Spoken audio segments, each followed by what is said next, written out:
And good evening, and welcome back to a special episode of Continual. We'll be talking about book marketing, and this will be part one. With me tonight, I've got a couple of special guests, Gail Martin and Stuart Jaffe. Gail, you want to introduce yourself? Sure. As Gail Z. Martin, I write epic fantasy, urban fantasy, steampunk, and more. And as Morgan Bryce, I write urban fantasy, male paranormal romance. I'll just add to that way back in the day, I did an MBA in marketing, spent a lot of years running corporate marketing departments. And so I've tried really hard to bring what I learned about that to support my books and getting them out into the world. Stuart? Hi, everybody. I'm Stuart Jaffe. I write lots of different kinds of fantasy and science fiction, best known for the Max Porter Paranormal Mysteries. I also write the Nathan Kay thriller action fantasy series and the Parallel Society contemporary series and lots more. And I'm Jim Nettles, and I'm science fiction fantasy author. I also write a lot of nonfiction, founder of Author Essentials, one of the founders along with Gail here for Continual. I have done a lot of marketing work, especially digital marketing. I've had an agency in the past, so we'll probably spend a fair amount of time talking about that, especially for 2020. So I guess let's start with the basics of marketing. One of the things I always look at, and when I'm teaching the classes or anything along those lines, is talking about ethical marketing is the idea not of I'm trying to talk somebody into buying something they don't want or don't need, but is really me telling somebody who might enjoy or might benefit from something that I do or something that somebody else I know does. And it's really more about being an educator and informative than it is trying to do a hard sell. And so when we look at things like books, audio books, physical media books, or anything even in the creative space, it's a little bit different when you're trying to do the marketing because you're not trying to sell a product, the higher end product. You're trying to really sell your creative work as an artist. So Gail, how do you think that ties in, that idea of building your brand, building your marketing, and that idea of just the fundamental idea of what marketing is for a creative? Well, I agree with your definition on the ethical side of things. And I think with books, especially, it's not an interchangeable commodity. It's not like we're selling toilet paper or laundry detergent or breath mints. We don't have to convince people that they need to have their clothes sparkling clean or they need to get rid of halitosis. Our market are people who already know they like to read, and they probably already have some pretty defined ideas of what they like to read. So it's more a matter of rising above the noise and the clutter to say, hey, if you like to read this sort of thing, you'll probably like to read what I write. Why don't you give it a spin? And sometimes there are the people who go, well, I've never read anything like that, but it sounds interesting, so I'll give it a try. And that's how we find brand new readers to a genre and not only bring them into our books, but maybe into the whole genre altogether. We saw this happen with people who read Harry Potter and had never read fantasy before and went, well, I read all the books, now what do I read? And for as much as people joke about Twilight, it brought a lot of people into reading fantasy and paranormal romance who had never considered reading those kinds of books before to go, I really like this. You mean there's other stuff out there like this that I might like too? So I think it's really an expanded form of word of mouth that says, why don't you give this a try? It sounds like something you'd like. So anything you want to add on to that, Stuart? No, she did a really good job there. I mean, that's what we're trying to do for the most part.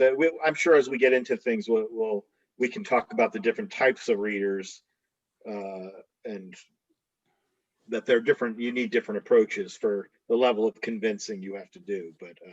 But as a broad beginning, I think that the two of you did a great job. So let's actually dive in a little bit deeper, because one of the first things in terms of marketing is trying to really get to that point of knowing who might be a good fit and who might be a good reader of yours. So Stuart, let's kind of start there with that idea of building that reader avatar, building that person Right. who might like to pick up your books. So this question, how? Essentially, how do you do Well, that? I'd say let's start For with me, there. it came for me. There were two main sources of data that I was able to use to figure out who's buying my books, and it's important it's a really important piece of information to get, because they were very different from who I thought would be buying my books.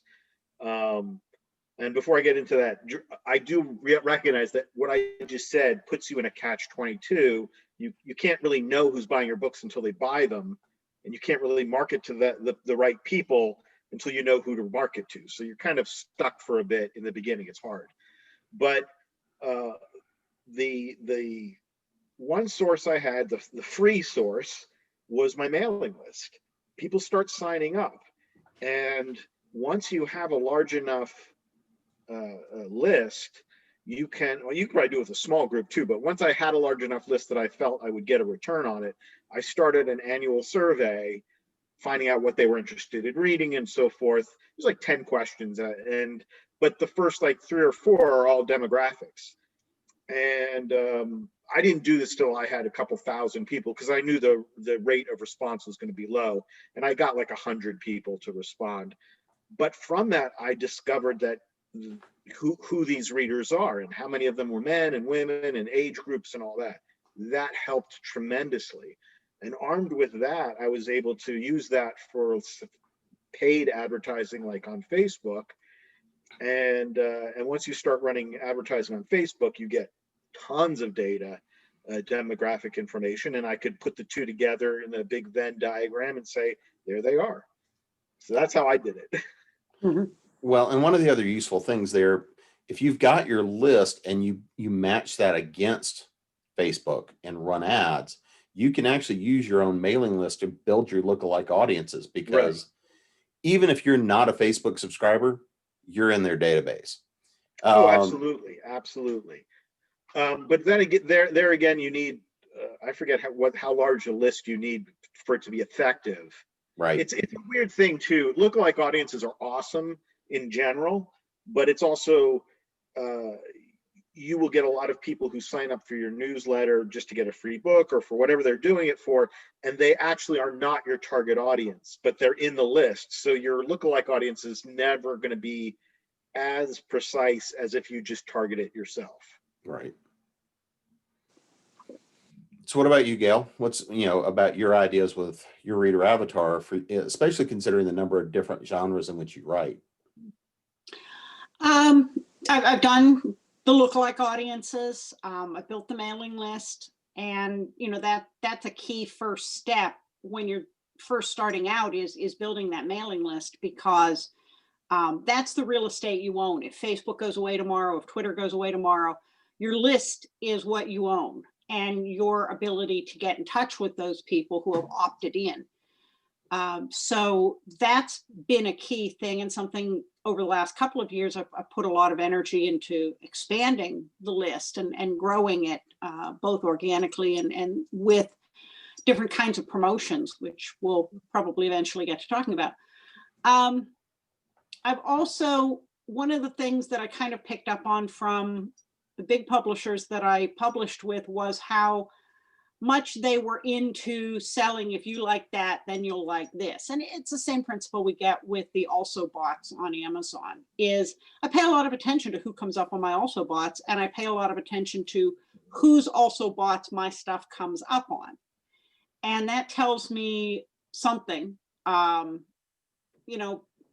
Wanamaker, the great department store magnate, said that he knew that half of his marketing money was wasted. He just didn't know which half. And I think we've never quite improved on that, whether it's time or money. But that at least gives me an idea of, if Amazon thinks the people who read this person are also reading me, then okay, maybe that's something for me to say. If you like these people, you might want to give me a try. Because we have these things in common. And so, I work that in whenever I can, either as demographics with targeting ads or in a face-to-face pitch, or when I'm, doing an interview and somebody says, well, who's likely to read your book? Well, if you like these people, and then I've got my little list of 2 or 3 names, you may like what I do. Because I think that's persuasive. And then I also try very hard to encourage readers to leave reviews, because there's an element of social proof there, where we all like to do what we like, safe things. We like to know that other people like what we like, because that gives us confidence. And so if you have a book out there that may be a fantastic book, but 3 people have written a review, it's not as persuasive to someone who doesn't know you as the book that's out there that has 300 reviews. So that has been another place I've put a lot of effort, is encouraging people to, hey, if you like it, write a review so that other people can find it. A little side note, just to show the value of reviews. I forget how many years ago it was, but Amazon did a test and basically discovered that given product X, whatever it is, you have 2 of them, exactly the same page, nothing is different, except one has 0 reviews and one has 1 review, but it's a 1-star review. The one with the 1-star review will outsell the one with no reviews. So even a bad review is a good review.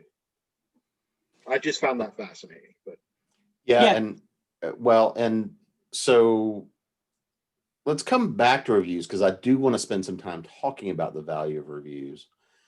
But before we get there, let's actually say that we've got somebody who is either a first-time author, hasn't yet published, has the first book out the door, or even maybe has a couple of things out the door, but really hasn't done any marketing, hasn't really pushed any sales. So for that person, where are you going to recommend that they start? And here's the big question I want to ask. Are you going to recommend that they start by marketing the book? Or are you going to start by marketing their brand and themselves? well, first of all, I should have done this caveat when I introduced myself. The answer to every one of your questions, just like if we were talking creatively writing, it depends, because Right. it really, in this world of writing, everything depends on how you measure success, what you're actually trying to accomplish, what your goals are going to affect things. And in the world of marketing, you also have how much money have you set aside to start this business? And people forget that. They think it's a free jump in and make a lot of money, but it's a business, and all businesses cost money to get started. So those are important things to know, what your budget is and how, because that's going to affect what you can and can't afford to do. But if you're just starting out, if you're literally just starting out and you've either yet to publish your first book or you've published your first book, I actually would focus mostly on your mailing list and just getting your name out there. But I wouldn't be like putting money into any kind of advertising, because most online advertising, at least financially, the numbers tend to work best if you have the ability to capture read through. In other words, if I spend well over $100 a day on Facebook ads, and they're all for the first book of various series. I don't advertise book 10. And the reason that works is because I only have to capture a certain number of people, because of that percentage, I know how many of them will, on average, go and buy the remaining 10, 12 books. And that will more than make up for the daily loss that I might not make by selling that first book enough. Does that make sense?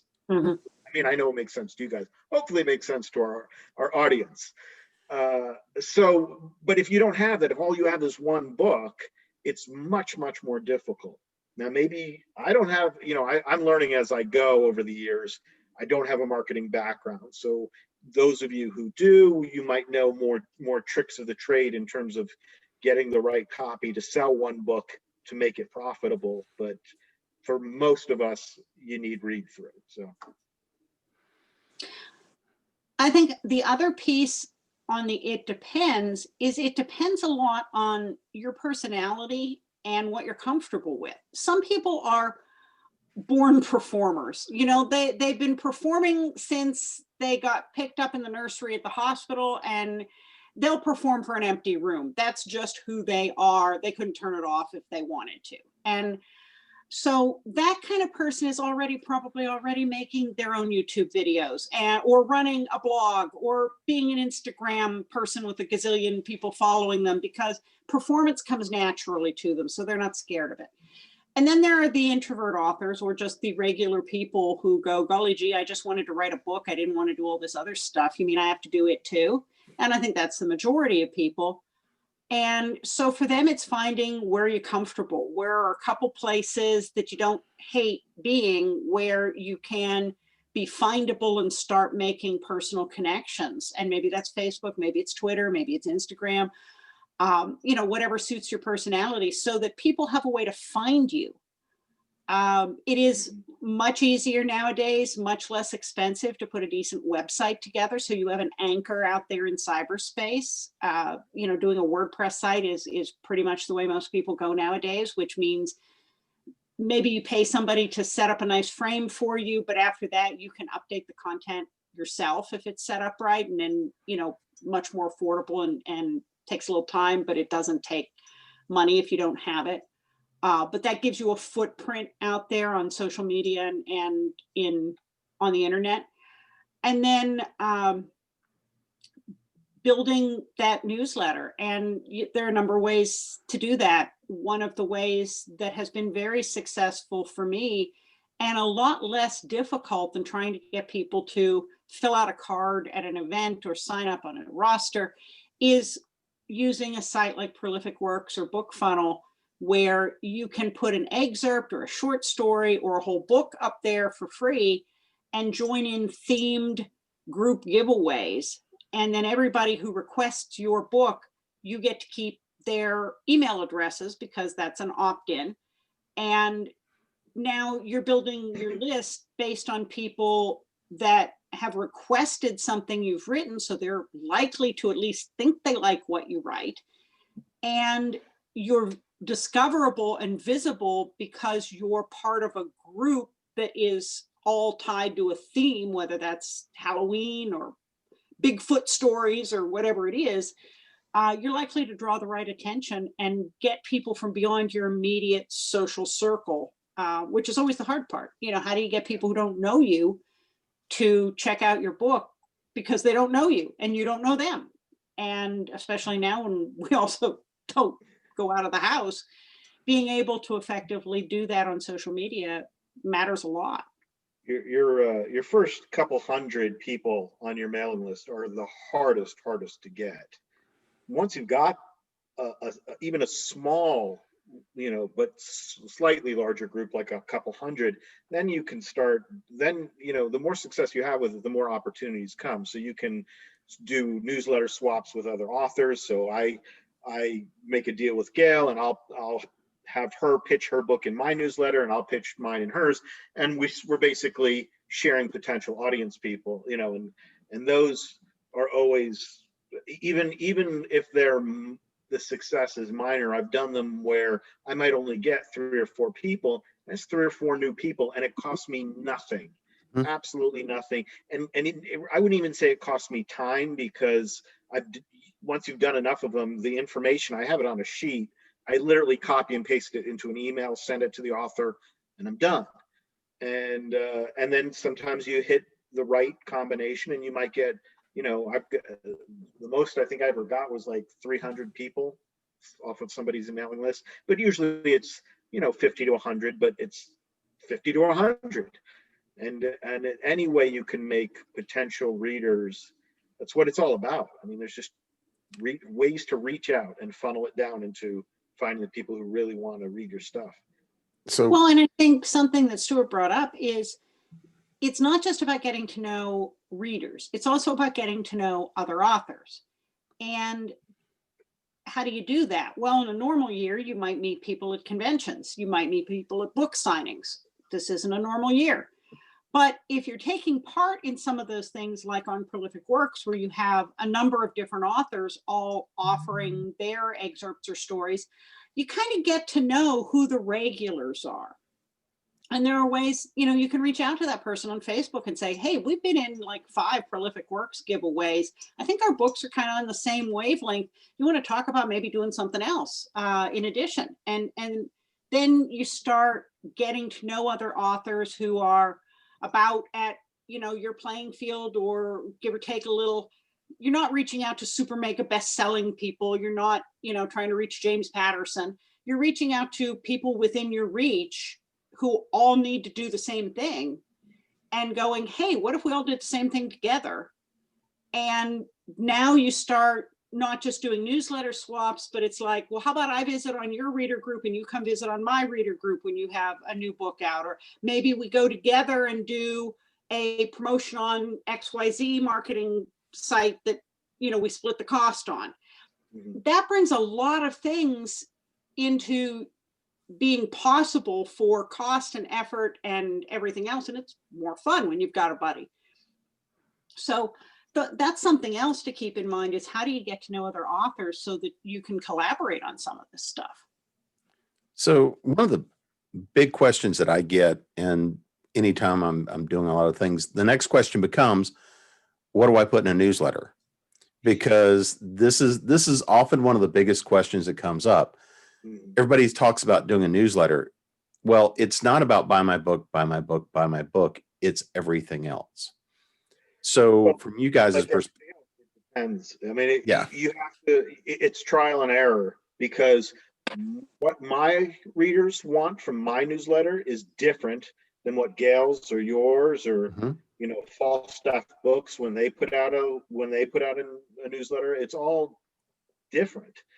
And some people, I know some newsletters that are more folksy charm kind of, here's a story. They'll literally just tell a story, almost like a blog of what happened in their week, and somehow work it to tie down to whatever they're pitching that week, or, whatever they're working on. Mine is like little, almost like not bullet points, but they're little sections, entries, and it's not. I'll usually open with a couple sentences saying if anything's happened in my life that's worth mentioning. Never really that personal, but I might say, oh, my laptop crashed and I had to get a new one, but here we are, lots of stuff for you guys to look at. And then I'll do a cover reveal. If I have a new book out, of course, I'm pitching that, pitching audiobooks, telling people what I'm working on. In a normal year, if I've got any mine only comes out once a month. So whatever I'm doing that month, appearance wise. And then at the bottom, I have the author spotlight, which is where I do my newsletter swaps. And if I don't have any newsletter swaps, I've turned that into my backlist. So I'll highlight something from my backlist, and that's it. So it's very, in a weird way, it's actually very pitchy. It's very, here's something you can buy, here's something you can buy, and here's things I'm working on that you can get excited about buying, because my readers just want to know what I'm writing. They really, I suppose if I started showing pictures of my dogs and cats, they might like that too, but they're not clamoring for it. So you never know. It just depends on knowing. It depends on knowing your audience. So do you ever talk to them about music? I've mentioned my band, especially because, like, for example, this I just recently put out the Bluesman comic book, and so I'll talk a little bit about the fact that I'm a blues musician and I love that stuff, but mostly I just kind of keep them all in the loop of what's going on, and even then, and again, I get this, I get annual, I do a survey, so I get information back. And one of the questions I usually ask is how frequently they want to hear from me, because I do it once a month. And, do they want to hear twice a month, once a week? And once a month seems to be the people mostly like that. But after that, there's a whole group of people who are basically only want to hear from me if I have something new out. Otherwise, they don't want to know. Because they probably subscribe to like 50 different newsletters, and it fills up their inbox. So that's my experience. But again, that's from having a mailing list for years and learning over time what they responded to. You have to find out what your readers respond to. And mine is very similar.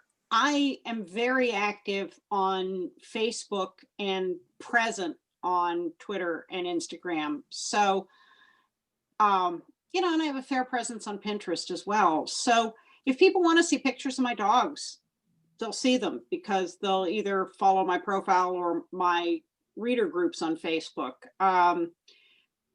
And that kind of stuff, I try to be more personal with. With the newsletter, I'm like Stuart, a couple of sentences at the beginning, in a normal year, if we've been someplace, if we've been on vacation, if I've been to cons, talking about, wow, just got back from Dragon Con or whatever.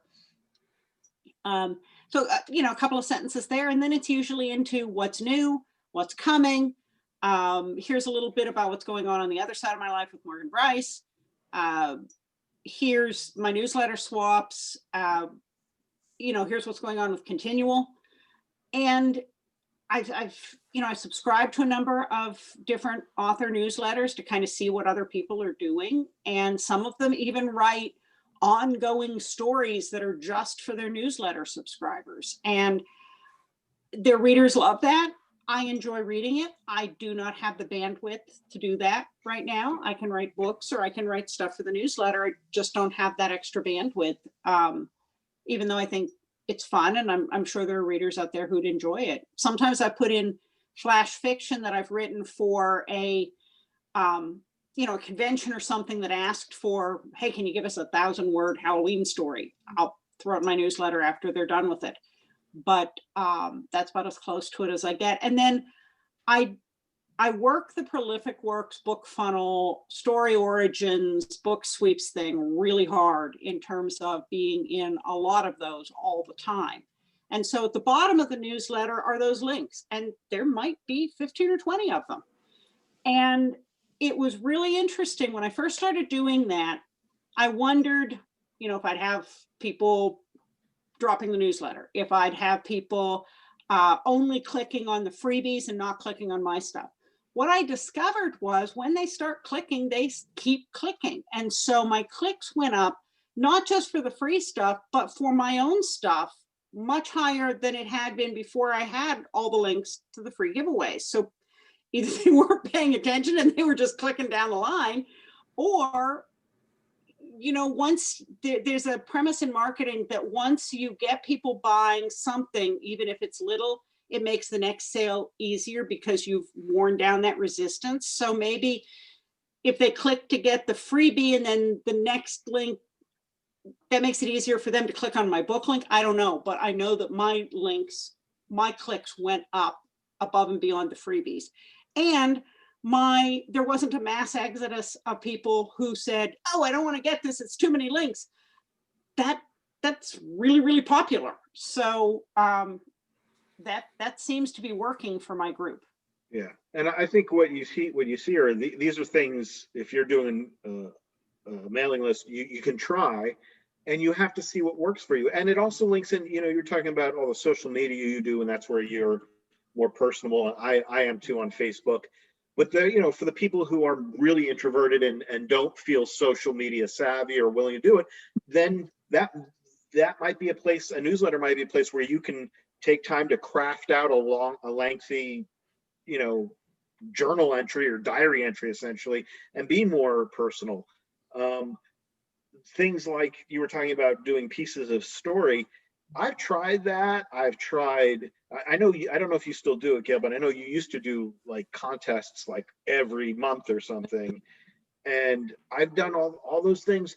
I get very, very little engagement on my newsletter from that. My readers have made it so clear they just want to know what's coming out, and they're happy to know. There's a portion of them that are happy to have me point them to other authors, and that's it, which makes my life easier at the moment. And that's why I do my survey every year, because it changes as you grow and you get new readers in, and what they want might change. But so you just have to really keep it's. I mean, this is true of paid advertising, which we'll get into, I'm sure, which is it's a never-ending series of trial and error tests. You never have it all figured out forever. I mean, never. Right. You have it figured out for a few months or half a year, and then it changes. And yeah.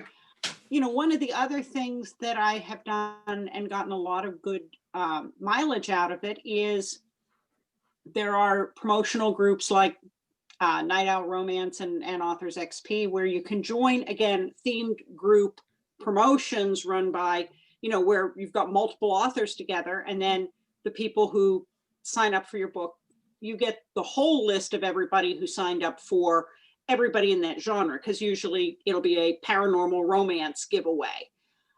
So as opposed to like a Prolific Works where you only get the people who signed up for your book, on those giveaways, hey Jeannie, you get the people who sign up for everything in that giveaway because it's all the same theme.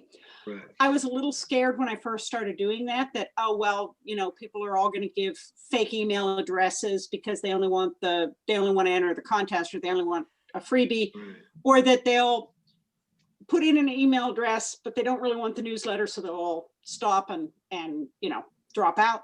And while there is a percentage after each time I get a new list that does say, basically, I was just here for the goodies, I'm going, the vast majority, I'd say 85-90% or more, stay. Yeah. And that's built my list over the last 2 years from about 2,500 people to 10,000. Yeah. And so now we're joined by Jeannie Adams. So Jeannie, if you want to do a quick intro and say hi. Good evening, everybody. I'm Jeannie Adams. I write urban fantasy, paranormal romantic suspense, and space adventure with my friend Nancy Northcott. And I do a lot of marketing on the web. I'm a former marketing executive when my corporate life. So we were just talking about, what do you put into your newsletter? The fun stuff, right? Well, I always like to put in whatever's coming out next, of course, but I don't know, for me, I like to share other people's work in my newsletter because I think that spreads the love. And most of the time when you're willing to share things in your newsletter that somebody has a forthcoming book or whatever, and I'm sure you all referenced this, that someone is willing to do that for you. So that means you get double the marketing. And plus, people like to know what you're reading. So I always try to ask a question and see if people will respond on Facebook, or so that kind of gives me a gauge of whether people are actually engaged with the newsletter. And I always check my open rate and make sure that how that's doing. I heard you talking about that, Gail, about people dropping off the list. But and I do excerpts because I think people like that too. That's just smattering of stuff. Well, and talking about, list management, because I think that's an important thing. I don't want to go too far down that line. But I mean, when you set up signups, especially if people are just going to your website, but I mean, even coming through Prolific Works and whatnot, you've got ways of setting up the funnel so that you can say, look, if you're just here for the free book, take the free book. If you want to join my newsletter list, come on in. That way, you're not paying for some people on the list, or getting people that you've got to purge or deal with, or that may then come back and report it as spam and all the other stuff that happens like that too. So, I think there are a lot of fun tricks there around the management side of it. The one thing I'd like to throw out there, because I've had this conversation with lots of people, talk about, purging all the people who don't open for like a year or something. And I've seen the math done. I forget who did it a while back, but especially when you get a list like Gail's at 10,000, and when you get up into the thousands, the cost of keeping them on is so minimal that it's not worth getting rid of them, especially because the reporting is not 100% accurate that we get. So it's very possible that somebody you're purging actually has been opening every single is a diehard fan, and you're kicking them out for no reason. But literally the cost is less than a penny to keep somebody on. And at the very least, if they haven't gotten rid of you, they keep seeing your name once a month or once a week or whatever you're doing. So it's a good way to get it. I try to make sure my subject lines mention whatever book I'm releasing, or things like mention something, so for the people who just read the headline, that information gets into their brains. One of the other. Great. Oh, go ahead, Jeannie. No, go ahead. No, I just Oh. said, I think that's great that you do the subject line thing, because you're right. I judge it on my own habit, which is a lot of times if I'm busy, I'm on deadline, I just may read the email and I think, oh, Stuart's probably got a new book out. I should go check that out. Or Gail's got a new book out, or there's a new Morgan Bryce. I'll go check it out. I may never open the newsletter. So it's worth not purging me just for the fact that I do see your name every month. And a lot of times, I've been taken off newsletters and gone resubscribed because I may open it every third or fourth month when I have time. But seeing it every month reminds me it's top of the mind awareness. So yeah, I'm sorry to have interrupted you, Gail. No, that's okay. I think the other thing that the reporting doesn't always factor in is, depending on how you set your email, you can have a preview in your inbox where you can read the whole dang newsletter and never have actually opened it. Right. I do that a lot, where I don't necessarily click the newsletter to expand it and bring it up as a separate document, or go there. I read it in my previewer. I have read the whole thing, but it's not going to show up that way to the sender. And so when I look at my open rates, I have to believe that there are a lot of other people who do the same thing I do, and that is really a very incomplete number. So I'm not going to throw people off until they ask to find the door. And actually that's gotten worse with some of the newer email clients, is that, there frequently some of the estimates go as high as 30% of the quote unquote unreads are people like me that, again, go use the previewer unless I click on the link inside of it. So, I mean, So I that's, generally, I add a couple percentage points to whatever I'm being told by my mailing list provider. Yeah. Just in my own head. so let's shift off. Oh, go ahead. Sorry. No, I was going to just say that I think that your click-through rates and your open rates are ones that are a pretty good measure too of how effective what you're saying in the newsletter is. Because all of us may read it in previewer and we may not be counted among the number of opens. That's one statistic to think about. But if you've actually engaged people, I think you get the click-throughs. And that's one way that I try to keep a tally of that, to see, did I do something that got people to go and actually take an action? And like this month, my October newsletter, I put spooky reads in, a list of all sorts of different people's books. This is spooky. This is fun for the spooky season. And that got a lot of engagement. My September newsletter, I had a link, didn't get clicked very much, but the October ones did. So just a thought. Well, and it's that call to action. Yeah, it's that call to action. If you've got something where somebody's got to click a link to get a free download, let's say you're giving a short story. Well, if they've got to click to get the short story or things like that, or you've got the link to the new book and it's an affiliate link that gives them a reason to click on that within the newsletter itself. If you've got a direct call to action, then it'll get open and you'll get better numbers and stats. So let's sort of shift off of newsletters, because I think we've got a pretty good anchor there on that. So what about the free side of social media? We'll get into paid promotions and paid ads, but the free side of social media, and I use free very much in air quotes because nothing is free. I think all of y'all have heard me go on that rant, but it's one of those things that with the cost of just time and what you give up in terms of data access and things like that, what do you recommend in terms of people, by platform? How do you pick your first platform? I mean, most everybody's going to say Facebook because that's where the biggest audience is. And that's also where you get a lot of the bang for the buck. But, what's your recommendations around what platform you want to start on? Guess what I'm going to say? It TikTok. depends. Yes. But it depends. So this ties to the very first question you asked, which is you have to know your audience. Yes. I'm not, though I have a presence on Twitter and Instagram, I hardly ever go there.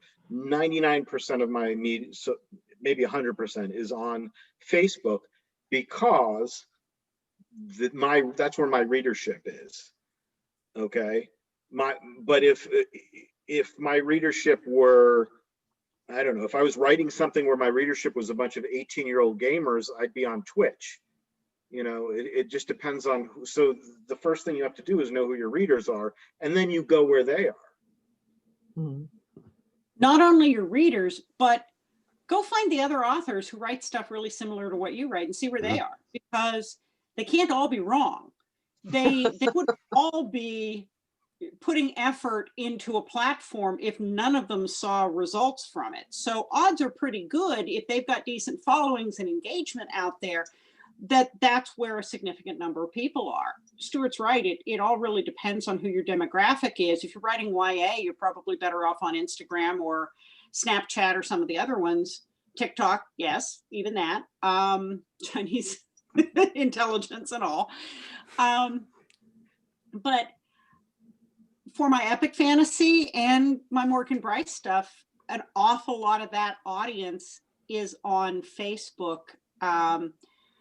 And I've been growing my Instagram. That is a definite goal. I'm kind of afraid to say that it's my New Year's goal for 2021, because my New Year's goal for 2020 was to do more video, and look how that worked out.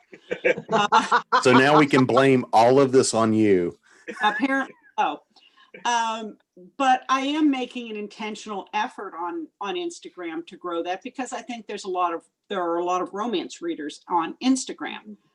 I'm on Twitter because honestly, I follow an awful lot of supernatural accounts, and that's where they are. And yeah, there's some book marketing and book reviewers. I'm not as active out there as Jeannie is, but I'm out there. And BookBub I'm on because someday I'd kind of like to try to get a BookBub deal or do some ads. So I have been trying to build an audience out there, but I don't hang around and play. Pinterest is more a place where, okay, yes, I do have a supernatural board that has over 15,000 pictures on it. Is anybody really surprised? No.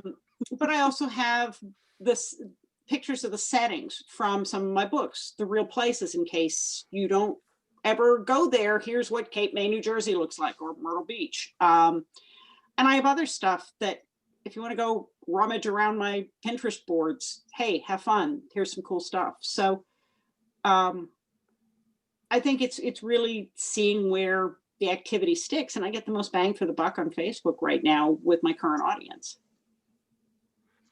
And one of the things I heard very, very early on, and it sort of followed the traditional marketing mindset, if you will, is if you've got multiple platforms that work in some way, yes, find your audience. Yes, work that angle. If you can easily define where your audience is, work that area. If not, find the one with which you are most comfortable and the one you will actually go do. And do that one, which is why you find me more often on Twitter than you do anywhere else, is because it's quick. There are real-time response people out there. I'm an extrovert, so sometimes just getting a hit of humanity. And you can get that pretty quickly on Twitter. It's like there are people out there. But I like the format for Twitter, and I can add pictures, I can put covers, I can, and as long as you're not going, buy my book, people are pretty cool about it. And it gets tweeted on and it does all that. I don't like Facebook as much, but it is an incredibly useful tool. And as both Gail and Stuart have said, there are a lot of readers on Facebook. So in the main, it's probably the best platform, but Twitter's still my favorite. I like Pinterest probably second and Instagram third. But because I teach a couple of classes, I have Pinterest boards for those classes. And so that's been really useful too. I would say that one of my biggest challenges, particularly for the epic fantasy, and is honestly one of the reasons that I wanted us to come together and create something like Congregate, is that there are a surprising number of epic fantasy readers who really aren't anywhere on social media. It's partially an age demographic thing. I don't know what it is, but that's a hard group to reach on social media with the same level of engagement and activity that you find in, say, romance readers or YA Right. or Right. even, steampunk. Sci-fi and fantasy is just not, they don't engage in the same way in many cases on Facebook.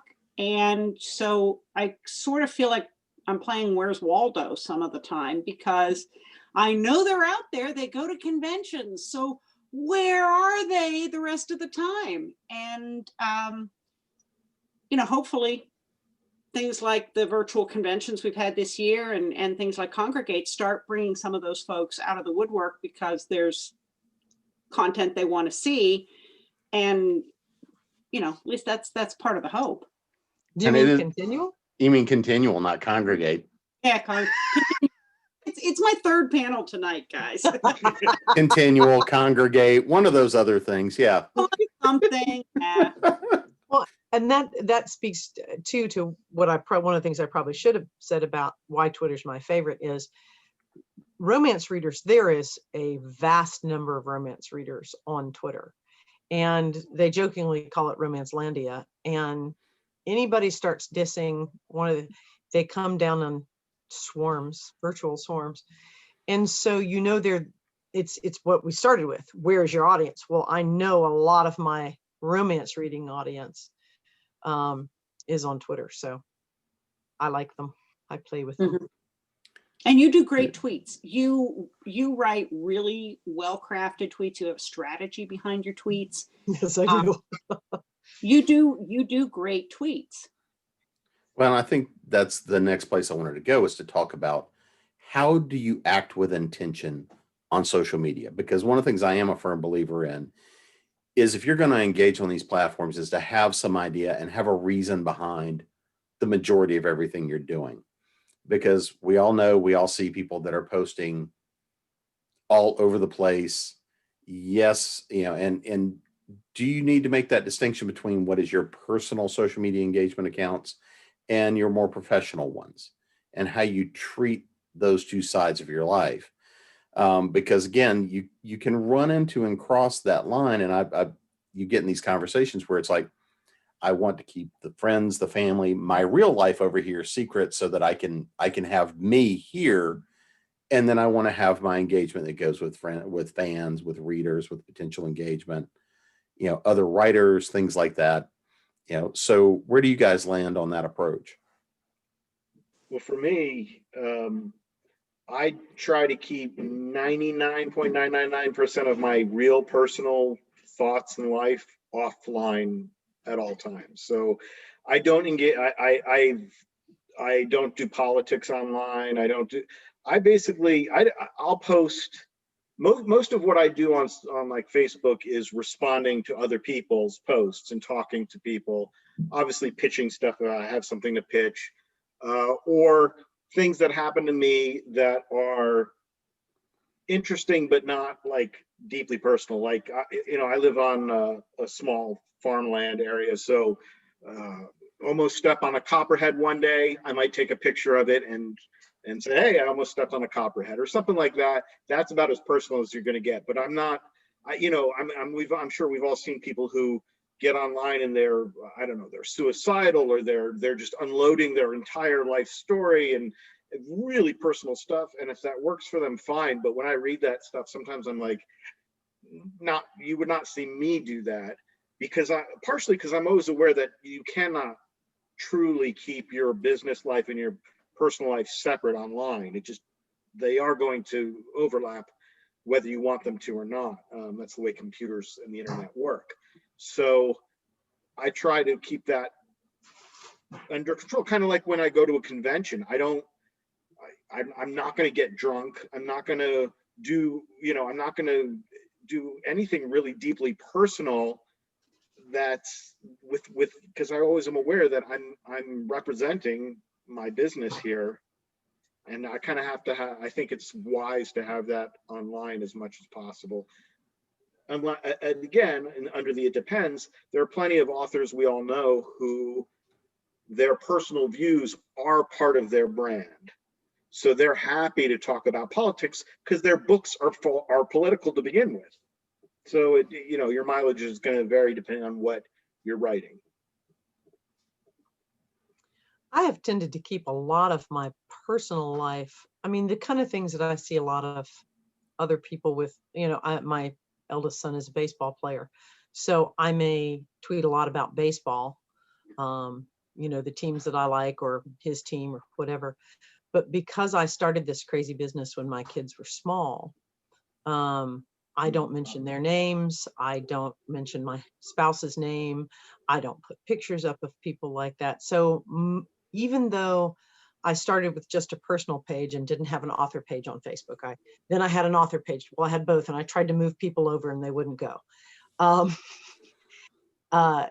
Twitter, for better or worse, in this particular time, I have been political because I just can't stay silent, because for me, silence is complicity. So I'm not doing it. But with the knowledge that, yes, I may lose some readers, but most of the readers I would lose are probably people who wouldn't like my stuff anyway. However, that said, in a normal time, when we're not having the unpleasantness we currently are, I wouldn't mention a word of it.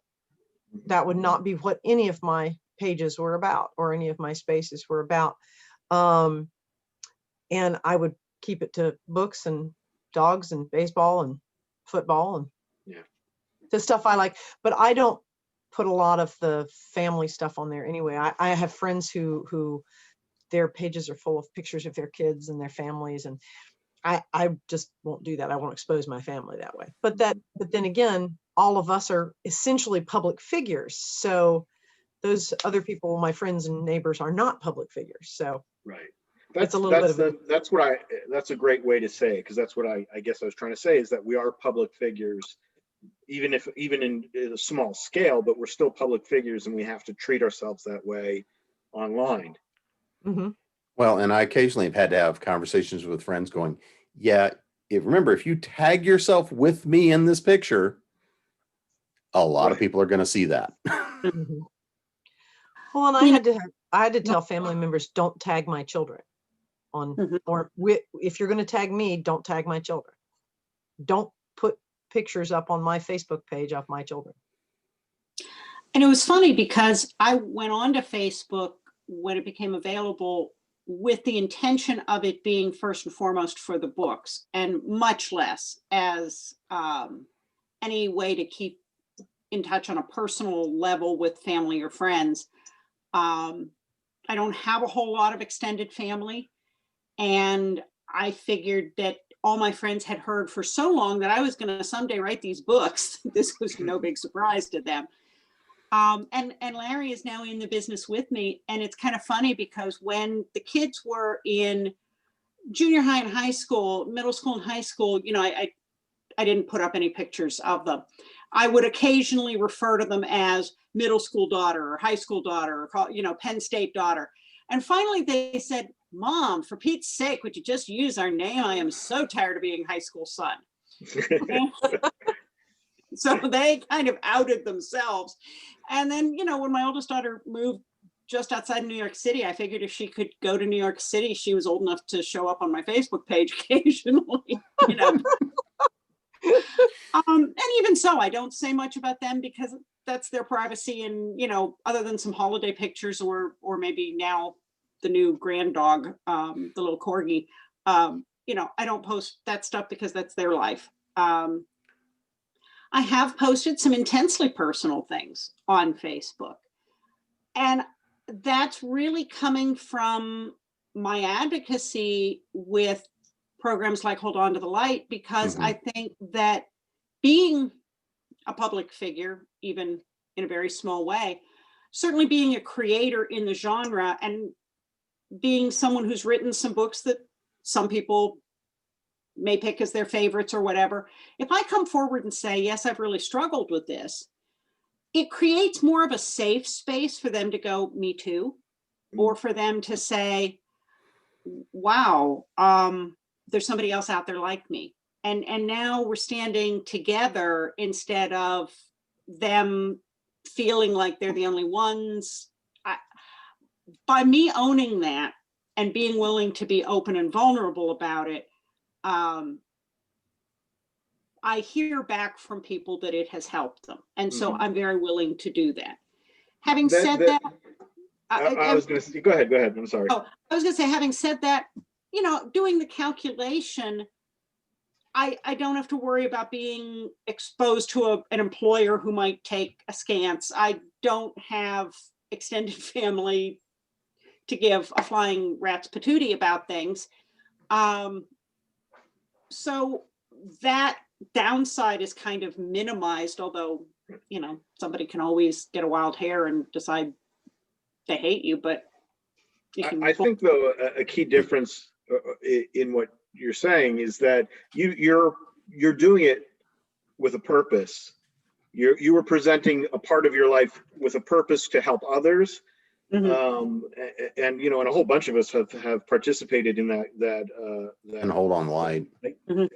For you or with you, and that, I think, was very different, because I remember writing the piece I did for that, and I spent like a week working on that. So it's a very, again, thinking as a public figure, it's fine to share part of yourself, but you're doing it with purpose and with a reason, as opposed to people who are just venting their life online. Right. And exposing themselves, not thinking about the fact that you were thinking, I want people to read this so I can help them, not just spewing yourself out there because you felt like you had no other outlet.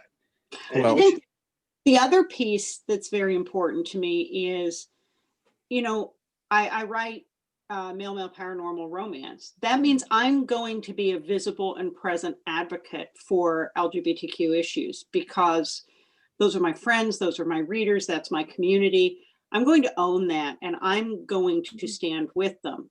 And, the same thing with Black Lives Matters. That matters to me. I want those are also my readers. And so I'm going to take a stand, and I'm going to be with them. And as Jeannie said, honestly, if you haven't picked up a lot of my worldview from my writing, although nothing in my books is overtly political, if you haven't figured out who I think are the good guys and who I think are the bad guys, Right. You weren't paying attention. Yeah, nothing I post and none of the opinions I'm posting should come to any surprise of anybody who's read any of my books. No. Well, I do want to say, though, for new writers who are listening to this and wondering, well, how do I connect with another author and talk to them on a deeper level and all that. And I think something that we haven't explained quite clearly yet is that in a normal year, when there are conventions, while, like I said, I'm not going to go get drunk and spew my life out everywhere, the authors will get together behind closed doors and be like college kids hanging out, just chatting all night. And we will talk in a very private, very controlled setting, and get to know each other over time, over convention after convention after convention. So those conversations do happen, but they don't happen online where the entire world can see. Right. And I think that's important to realize. And they don't happen like that either. I forget how many years I knew Gail before we finally was like, oh, you have when our kids were little, and we're like, oh, your kid does karate, or your kid does this or that, and we started talking kids, and it went from there. Or we take long road trips to Florida, right, Jeannie? Yes, exactly. There's a lot you can get in, and a lot of talking you can get in a 9-hour drive. Yeah, or as the years pile up and we have done all these road trips to all those conventions in the rain, in so many adverse conditions, there's really, I think maybe traumatic bonding is the right term. Well, this morning's picture that popped up was our trip to West Virginia. The infamous trip to West Virginia. Two of us got food poisoning, and it was just not pleasant. Mm-hmm. But and I think, honestly, for people who are starting out in the business, they want to know how to get to know authors. show up, find the authors you really sincerely like, follow them on social media, retweet them, repost them, help them out when they have a new release by sharing it on your page. If you read their book and you liked it, and I'm not Post a saying review. post a review and go in the comments and go, I absolutely loved character X because they did this and they had a cat like mine or whatever it was. When you are there and present and engaged over a period of time, we do notice who shows up on our page, who likes the page, who comments, who causes trouble, who is always there with a, happy thing. Even if you sound down, they're there with, I love your books. I hope you're having a good day. We notice. And that starts to create relationships. Even if you've never met the person, you can do that with other authors and you'll start noticing it with your readers. And those become your special people. And that can lead to feeling like you know somebody well enough to say, hey, would you like to be a guest in my group? Would you like to be on my newsletter?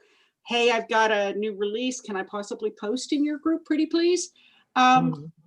We're getting, someone who's a reader who's always engaged to say, just started this reader group. I noticed that you comment a lot. Would you like to join the group? Because I post a whole lot more stuff over there.